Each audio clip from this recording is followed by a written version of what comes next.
Hello, my name is Paul Laidler, and this is the first of a two-part video which describes Visual ClearWin Plus.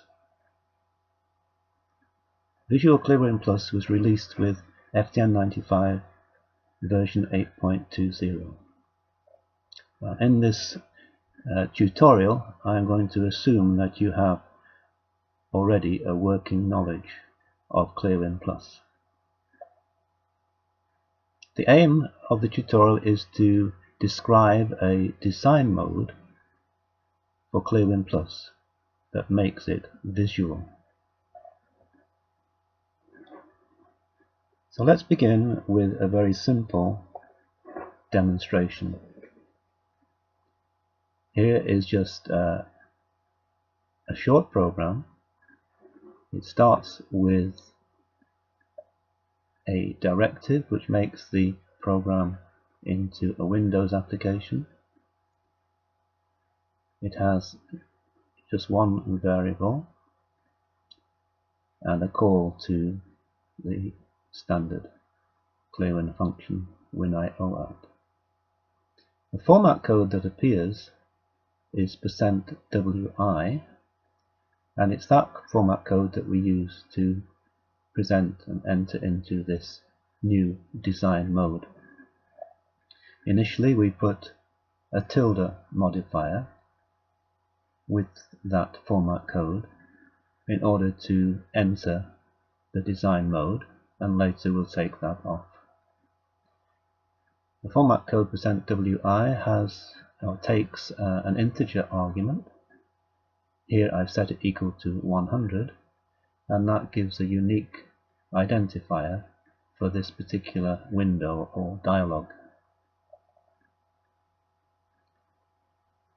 So now, as we begin and as we compile and link that code and begin to run it, we're presented with a blank window. And the first thing we'll do with that is to right click to present a pop-up menu and select from that menu the option to resize the design. With that option selected, the window now has a thick frame, and we can use the mouse to grab and resize the window. Having chosen an initial starting size, in that way we right click again and begin to add components or drop components onto this design. Let's begin by putting some static text into the dialog. It starts off like that. We can click and hold down the mouse key in order to move that text to the position we want it in the design. And then at that point we can hold down the control key so that when we release the mouse, that particular text remains selected. With the text selected, we can now right click and look at the properties of that particular component, or you'll see that we can press enter return to do the same thing.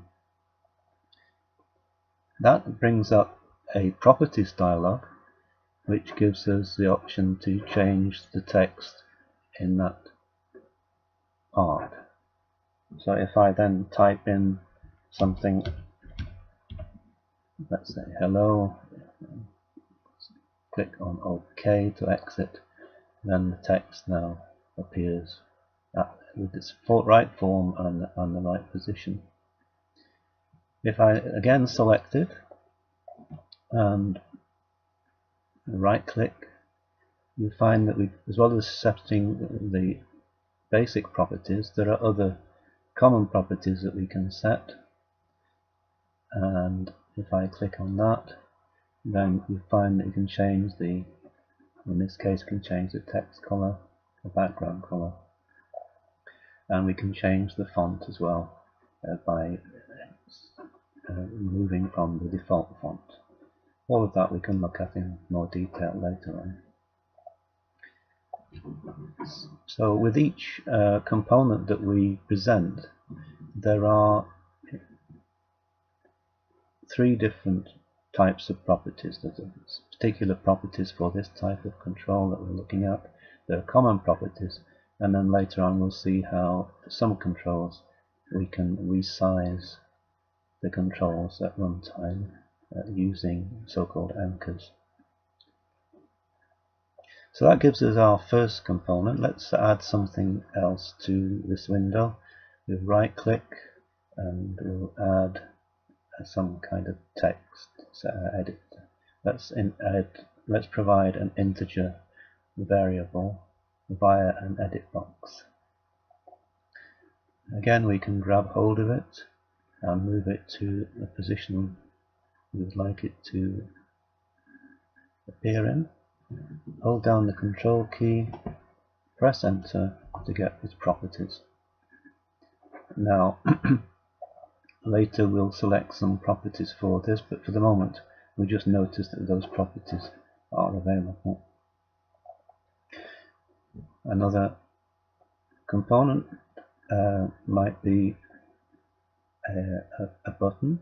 So let's put in here a push button, take it to the place we want it to be roughly, and let's select it, press enter, and let's make this an OK button and exit from the properties.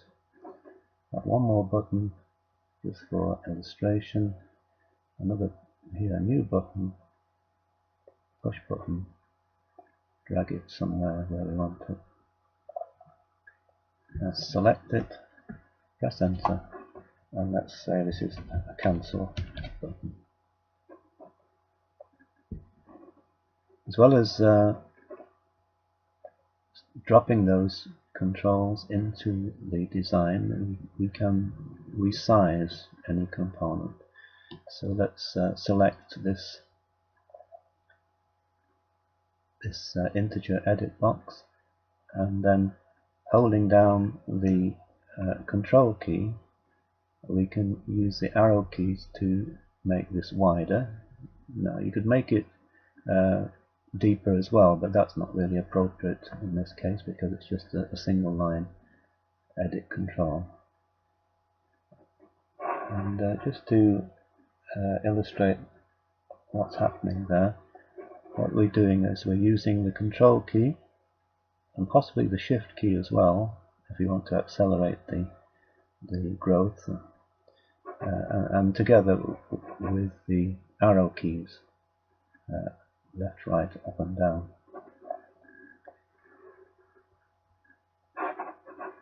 So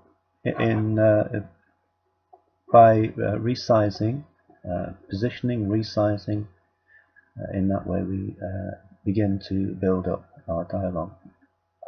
In addition to those positions, we can align different components. Let's suppose we select the first text here, then by holding down the control key we can select more than one component.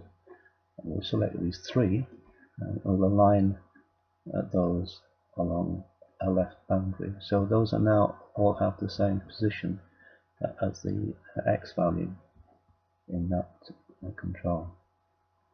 Let's select this and make it wider. Say, accelerate the increase with the shift key, and then we could select that as our first control. Let's say the cancel is the second, and we'll align those 2 on the right. So now those 2 are aligned on this line here. And finally let's move this up a little bit higher. Select those two on the left. We've already selected those two on the right, so now let's select the two buttons and align them along the top. In fact, I'd rather have those a little bit further down, so I'm using the arrow keys now just to bring them down a little bit further. So this is roughly where we'd like everything to be. Maybe we might even choose to have that centered, perhaps. But then, in order to center it, we should make it the right width about, and then perhaps we can center it on the control. Well, again, that's not quite right yet, is it? So let's resize the design, make it the right size now, and now we can center that here. So let's get nearer to it. Alright, so we basically have the design that we want, and the final stage is to close the design window, and as we do so we're presented with an option to save that design. The result of saving the design is that the edit process creates for us an RCX file. If I look for it, here it is, and open it, and then I'm going to just move it to the right so we can watch what happens there. This is the file that has been created in the design process, and you'll see that it has the width and the height of the dialog in so-called dialog units. It's got this format code which actually represents text introduced at design time, and we put the text, call it hello. We've introduced an integer edit. This is the identifier that has been given to that control, the X position, the Y position, the width and the height. Then we have two buttons, and we have text applied, and we'll put that also from the design, and there's a couple of numbers which represent the return values when we click on those buttons. So a design creates an RCX file, and the final stage when the whole design is complete is to take the RCX file and to include that as a resource. Now the way that I'm doing it here is to use an FTM95 directive called resources, but you could provide a separate resource script if you prefer. The resource script contains this form, a unique number which is always 1, a type for the resource which is layout, and then the name of the resource file which has been created. The effect of that is when we have finished, we take off the tilde so that we can run the program without the design component, and at the same time, instead of using a separate file, to include the file as a resource in the executable by using this layout component. Now, if I then go on to compile and build that and run it, then it actually comes up with an error message at the moment because I've not finished the design process. But ignoring that and going on to what we actually see, then you find this is the resulting application that has been developed by our process, and it has all of these components which we've designed in it. And we can close it with either of these buttons because neither has a callback, and nothing happens other than that the window closes. So there we have the basic idea that we can design in this way. We can design our dialog or window and introduce all of these components at design time. So let's just take this one stage further now, and we realize that if we're going to introduce something like an integer edit, then we would need to have access to the corresponding variable in the Fortran code. And the way that's achieved is to introduce some new format codes. I'll take out the resource because we don't need it now, and we'll go back to the design stage. But instead of my program, I'm going to modify it slightly and replace this line by something similar. And I've introduced here an integer val, given it a value.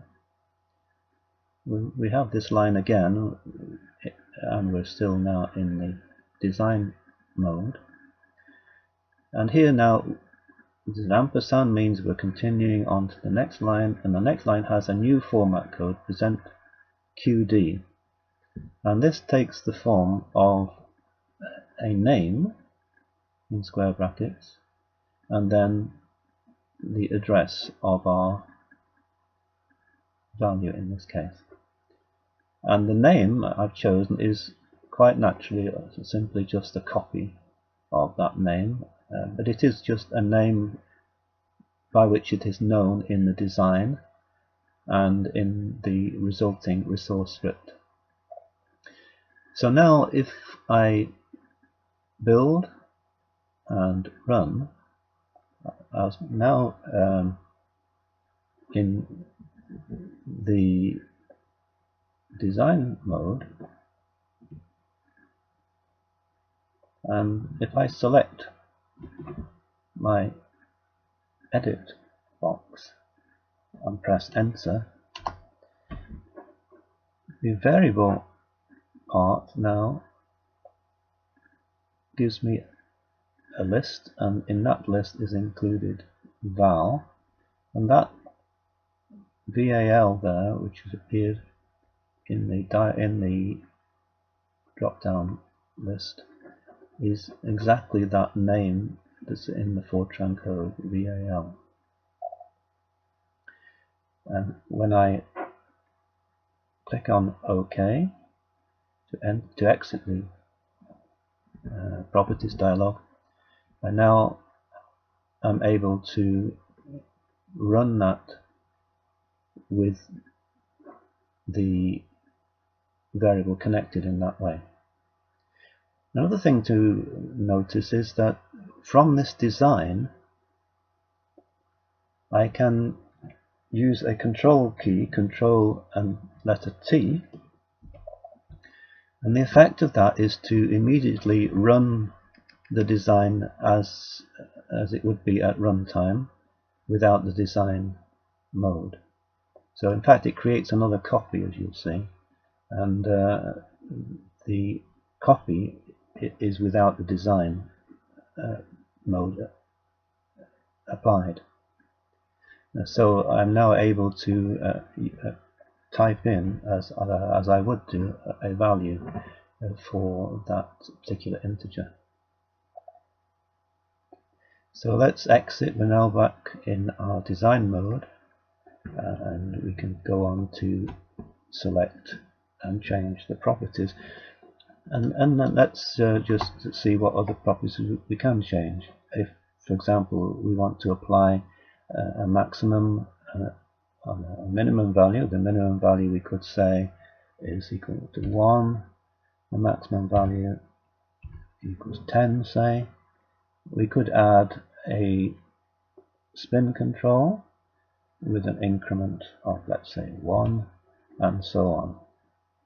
Now then, let's, having completed that part of the design, I press Ctrl and T to see what that looks like. Well, here it is. This is how it would run. It has an initial value of 1 because that's in range and it's set in the program. It's got a spin control which I can use to increase and decrease to a minimum of 1, a maximum of 10. So we begin to build up the properties of these different components in that way. So let's just save that design. And here now you notice that in the design there's a val has appeared as the variable, and that val links in exactly with the val in the square brackets in the program. So that gives us all of the basic components and the basic ideas which we need. But you will realize that we have many other different kinds of variables apart from just integers that we would want to pass to the design and use in the design process. So let's move on to a second illustration, and I've already prepared this, and just to illustrate the different kinds of variables that you might want to pass to the program at a design stage. I've added a character string, a couple of integers and integer arrays, some real values, a couple of callback functions, and a character array. I've initialized those to some random values here, and then just to show you how that data can be passed to the design, we've got our %wi as before, but now qs is used to pass the name of a character string. If that happens to be an array, as it is here, then we put the size of the array before the QS, and that could be a star asterisk with the size in the argument list. Then the integer values we've seen before, n1 and n2, an integer array ID with 5 elements in each array, and some real values. QF is used for real values. QC is used for callback functions. In addition to those basic values, we might want to access some images at design time, and for that purpose we would actually put those images into the resource script beforehand. So here we've got typically a bitmap, an icon, and a couple of images, and a GIF file. Right, so compile and link and run that. Again, we've got our blank dialog. We'll resize it and make it something a little bit bigger. And we'll begin to add some of these different components just to see how that works. Let's start by adding a real edit. An edit to edit for a real value. If I select it and click on Enter. Let's move that across first of all so I can see it. Select it, Enter, and now you'll find X1 and X2 because those are the values that have been made available. And if I right click and look at the common properties, then a grey control uses an integer, so that's available there. The callback C1 and C2 and some standard callbacks become available. There's you begin to see how these different components that have been passed can be used in the design. Select that or leave it selected and press delete if I want to remove it. So here we have all of our different variables which we can pass, and that begins to give us a wide range of possibilities. Let's have a look at some of these pictures. Right click, new picture, standard icon first of all. If I select that, press enter, then you find that it can be any one of these different types. Let's add another one, an icon. Move it, let's center there, select it, press enter. Now the icon that's available at the moment is called pictures. Now try again, try a bitmap, move it, good properties. Bitmap that's available is called chimp, and what's there? One more, two more perhaps. Picture, image.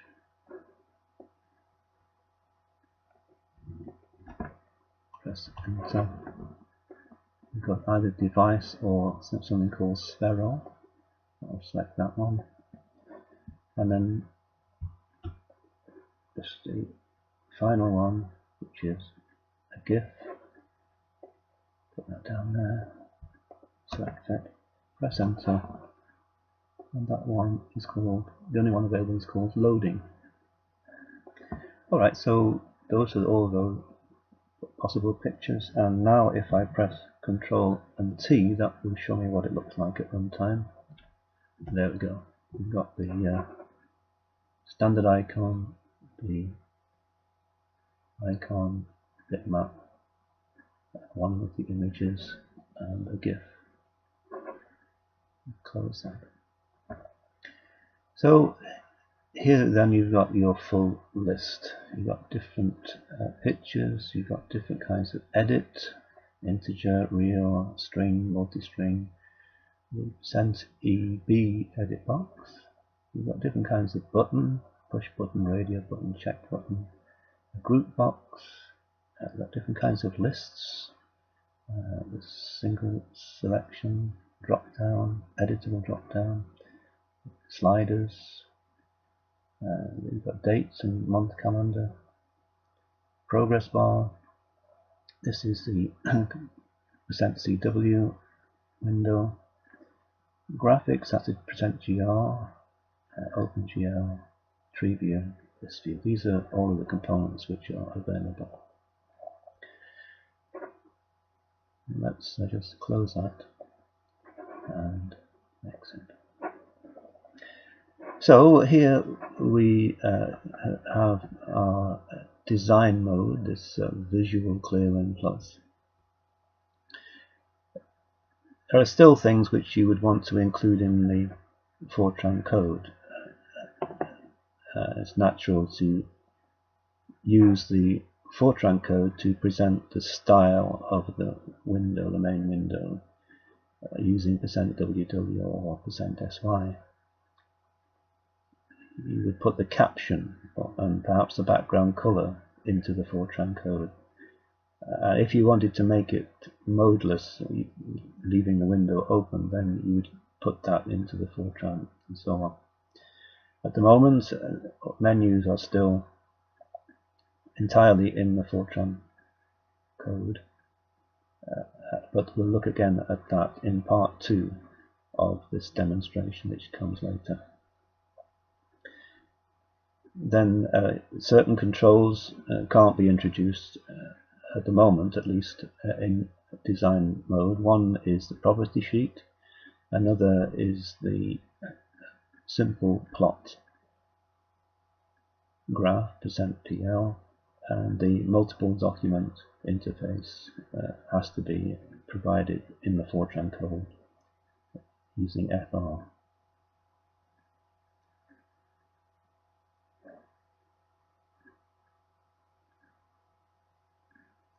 So shortly another video will be presented, it will be created and presented, and that will go into further details about toolbars, menus, how to resize the design at runtime using this design mode, how to deal with more than one dialog, and more examples. All of that will come later.